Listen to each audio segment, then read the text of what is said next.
पहली सीख, अगर जीवन में कामयाब होना है तो जिम्मेदार बनो।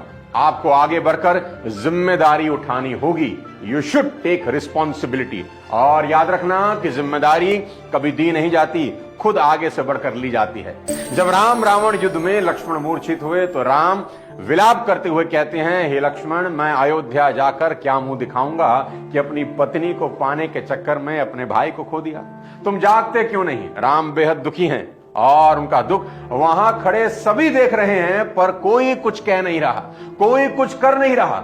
श्री हनुमान जी भी वहीं खड़े हैं और सब देख और सुन रहे हैं। वो खुद से आगे आते हैं और पूरी जिम्मेदारी लेकर कहते हैं कि हे भगवान, आप चिंता ना करें, काल की भी ताकत नहीं जो लक्ष्मण भैया के प्राण ले सकें, और अगर आप आदेश करें तो एक छलांग लगाकर चांद को ले आऊं और उसको निचोड़कर उसमें से अमृत निकालकर लक्ष्मण जी के मुंह में रखकर उन्हें जीवित कर दूं। हे प्रभु, जो आप आज्ञा दें तो पैर की एक ही लात से धरती को फाड़कर पाताल लोक में जाकर जहां सर्प अमृत कुंड की रक्षा करते हैं वे कुंभ ले आऊं और उस अमृत से लक्ष्मण को स्नान करा दूं। भगवान, आप आदेश करो तो काल को भी पकड़कर यहां ले आऊं, बस आप आदेश करो। क्या गजब की चीज है सीखने की।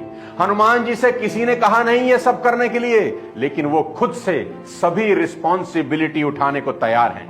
और उस वक्त भगवान खुद शोक में डूबे हुए हैं, उन्हें कोई सुध नहीं। उस समय विभीषण कहते हैं, लंका में सुषेण वैद है, अगर कोई उन्हें ले आए तो बात बन सकती है। हनुमान जी फिर सबसे आगे आते हैं और कहते हैं, बस इतनी सी बात, अभी ले आता हूं। जब तक किसी को कुछ समझ आता तब तक तो हनुमान जी एक छलांग लगाकर लंका पहुंच गए। रात हो गई, सभी सो गए हैं। हनुमान जी ने सोचा, अगर वैदराज से रिक्वेस्ट करूंगा चलने की तो शायद ये मानेंगे नहीं।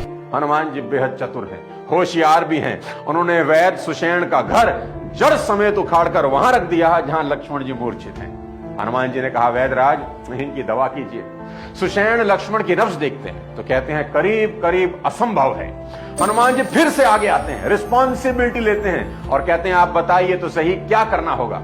सुषेण कहते हैं, महावीर, इलाज तो है परंतु अति कठिन और असंभव है। अति दूर उत्तर दिशा में हिमालय पर्वत पर संजीवनी नाम की औषधि है, उसे लाना होगा। हनुमान जी फिर जिम्मेदारी उठाते हुए कहते हैं, बस इतना ही, अभी जाकर ले आता हूं, कौन सी बड़ी बात है। तब सुषेण चेतावनी देते हुए कहते हैं कि महावीर, इस औषधि को प्रातःकाल सूर्य उदय से पहले लाना होगा।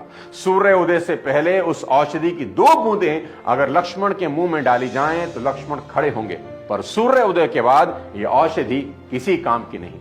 हनुमान जी बिना 1 सेकंड गवाए श्री राम के चरणों में सर रखकर कहते हैं, प्रभु आज्ञा दें। यहां राम बहुत दयनीय भाव से हनुमान से पूछते हैं, पवन पुत्र, सूर्य उदय होने से पहले क्या तुम आ पाओगे?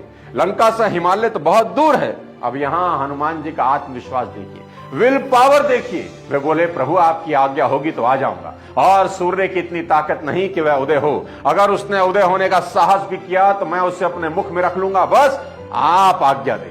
भगवान ने अपने दोनों हाथ हनुमान जी के सर पर रखे और सियावर रामचंद्र की जय कहकर हनुमान जी ने छलांग लगाई। तो देखने वाले कहते हैं कि हनुमान जी जाते हुए दिखे ही नहीं, बस एक रेखा जाती हुई दिखाई दी और हनुमान जी संजीवनी बूटी लेकर रात ही रात में लौट आए। इस पूरे एपिसोड में क्या सीखा? रिस्पॉन्सिबिलिटी लेना, हर काम में आगे बढ़कर कहना कि मैं करूंगा, चाहे काम कितना ही मुश्किल क्यों ना हो। और याद रखना, रिस्पॉन्सिबिलिटी कभी नहीं दी जाती, बस ली जाती है। सिर्फ यही एक सूत्र पूरी जिंदगी बदलने के लिए काफी है।